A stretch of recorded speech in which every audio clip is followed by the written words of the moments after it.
গুঠিয়া মসজিদ প্রাঙ্গণে অনেক রাজহাঁস,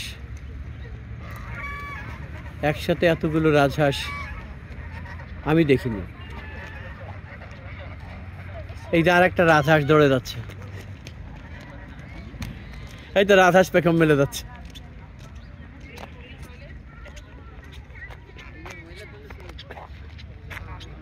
গুঠিয়া মসজিদ, হাঁসগুলোকে কাছের থেকে দেখাই।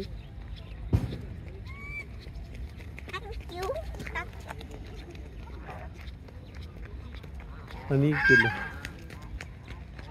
অনেক হাঁস।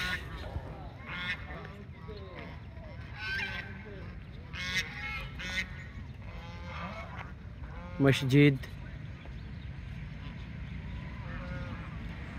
মাইনাস জুমে দেখাই, আরো বেশি আসবে এক ক্যামেরায়। সাদা সাদা রাজহাঁস,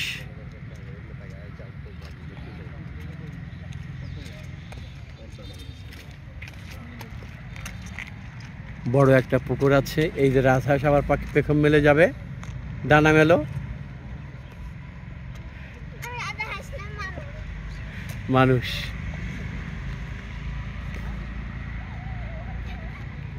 অনেক গাছ।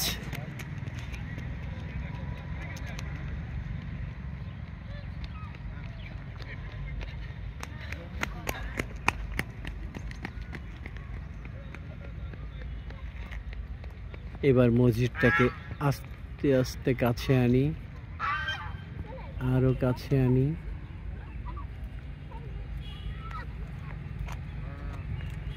দেখেন, এটা মনে হয় না যে আমাদের বাংলাদেশের, অর্থাৎ ইরানিয়ান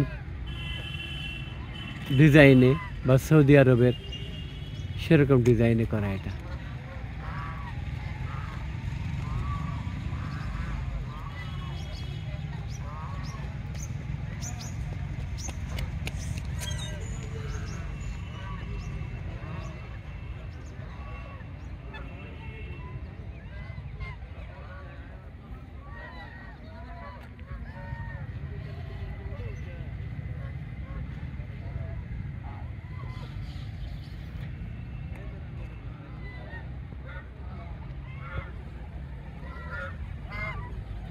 এই যে গম্বুজটা দেখা যাচ্ছে অলঙ্করণ করা সোনালী কালারের, ওটা হচ্ছে মসজিদের নিচে, অর্থাৎ একতলা, যে সে একতলার থেকে ওইখানে ওইটুক রাউন্ড করে ফাঁকা করা, তারপরে ওটা ওখানে করা গ্লাস দেওয়া, বাইরের আলোটা মসজিদের ভিতরে ঢুকে যায়।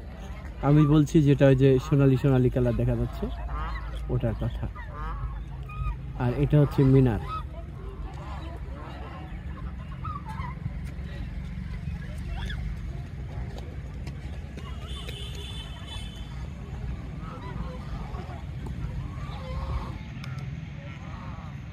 শেষ গুঠিয়া মসজিদ থেকে শেষ করছি এই ভিডিও। আমি রবিউল মাশরাফি, আমি ঢাকা থেকে এসেছি। আমার সৌভাগ্য, এই গুঠিয়া মসজিদ দেখার ইচ্ছে ছিল, বহু বছর ধরে যেতে পারিনি, আজকে দেখতে পারলাম। আপনারাও সবাই আসবেন। বরিশালে এত কিছু দেখার আছে, বহু পুরনো, জানা ছিল না।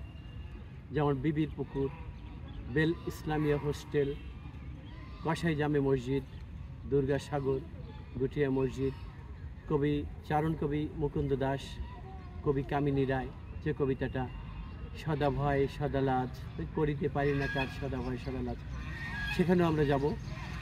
আর এগুলো তো সব মনুষ্য সৃষ্টি, কিন্তু আপনারা আল্লাহর সৃষ্টিসমূহ পৃথিবীময় ঘুরে ঘুরে দেখবেন আর আল্লাহর শুকরিয়া আদায় করবেন। এতে আল্লাহই বলেছেন তার নিদর্শনসমূহ ঘুরে ঘুরে দেখার জন্য। ধন্যবাদ সবাইকে।